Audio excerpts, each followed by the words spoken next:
दोस्तों, इस वीडियो में हम चतुर्थ पद संगति से संबंधित पढ़ेंगे। चतुर्थ पद संगति सम्राट अशोक के समय की तरह ही कनिष्क के समय में भी बौद्ध धर्म में अनेक वाद विवाद उत्पन्न हो गए और कई संप्रदाय मत तैयार होने लगे। इस सब को दूर करने के लिए कनिष्क ने बौद्ध धर्म की चतुर्थ संगति का आयोजन कश्मीर के कुंडलवन नामक स्थान पर कराया। इस संगति की अध्यक्षता वासुदेव नाम बौद्ध आचार्य ने की और उनका शिष्य अश्वघोष इसका उपाध्यक्ष था। इसमें दूर दूर से आए हुए 500 से अधिक विद्वान सम्मिलित हुए थे। इसमें त्रिपिटक ग्रंथों को संकलित किया गया था तथा उन पर महाविभाषा नामक भाष्य लिखा गया। ये सारी कृतियाँ संस्कृत भाषा में एक ताम्रपत्र पर लिखी गई थी तथा एक स्तूप में स्थापित कराई गई, परंतु अभी तक प्राप्त नहीं हो पाई है।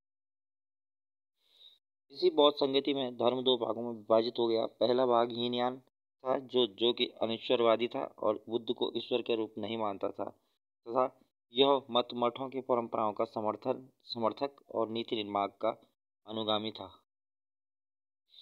बौद्ध धर्म की दूसरी शाखा महायान थी।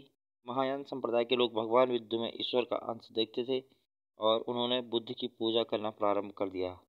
मंदिर बनाए गए और उसमें भगवान बुद्ध की मूर्तियां स्थापित की जाने लगी। कनिष्क का अंत अत्यंत दुखद है। उसने लगभग 23 वर्ष तक शासन किया। इस दौरान उसने अपनी विजयों से संपूर्ण संसार को प्रभावित किया। उसका साम्राज्य पश्चिम में यूनानी साम्राज्य के पास तक व पूर्व में भारत के एक बड़े प्रांत का शासक था। इसके अलावा पश्चिमोत्तर चीन के कई भागों को उसने अपने अधिकार में कर लिया था। कनिष्क उत्तर में एक बार अभियान के लिए गया हुआ था। वह समय बीमार हो गया और उसके लगातार युद्ध अभियान से उसके सेना नायक व स्वजन अत्यंत परेशान हो गए थे, जिसके कारण इस बीमारी की अवस्था में उन्होंने उसे मुगरी भाटा लिहाफ से पीट कर मार डाला। इसी प्रकार एक महान विजेता का अंत हुआ। कनिष्क के पश्चात उसका छोटा पुत्र हुइस्क सैन्य सिंहासन पर बैठा।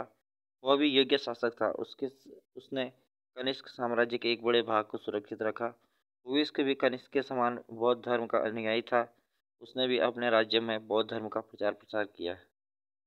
हुइस्क के पश्चात उसके बड़े भाई वशिष्ठ का पुत्र कनिष्क द्वितीय राजा बना। आरंभ में प्राप्त एक अभिलेख इसकी जानकारी देता है। इसने सीजर की उपाधि धारण की थी। इसके पश्चात कनिष्क वंश के वासुदेव नामक राजा का वर्णन है। यह उतना शक्तिशाली शासक नहीं था। उस समय तक कुषाण साम्राज्य काफी सिकुड़ गया था और वह मथुरा व उसके आसपास के क्षेत्रों तक ही सीमित था। वासुदेव के सिक्कों पर भगवान शिव और नंदी की मूर्ति अंकित है। इससे अनुमान लगाया जा सकता है कि वह शैव मतावलंबी था। वासुदेव कुषाण वंश का अंतिम शासक हुआ। उसके पश्चात इसके वंश के लोग छोटे छोटे भागों में सीमावर्ती क्षेत्रों में कहीं पर राज्य करते रहे। कुषाण साम्राज्य के पतन के कारण कुषाण शासन पूरी तरह से सैनिक शासन था। उसकी आंतरिक व्यवस्था सुदृढ़ नहीं थी। कुषाण शासकों ने केवल विजयों पर ध्यान दिया। उन्होंने साम्राज्य के संगठन की ओर ध्यान नहीं दिया। यद्यपि कनिष्क जैसे शासकों ने लोक कल्याण की ओर ध्यान दिया, परंतु उनकी आंतरिक शासन व्यवस्था पूरी तरह से लचर थी। जब तक शासक शक्तिशाली और योग्य था, तब तक अधीनस्थों ने अधीनता स्वीकार की, परंतु जैसे जैसे ये कमजोर होते गए, उनके साम्राज्य का पतन तीव्र गति से हुआ। थैंक यू दोस्तों।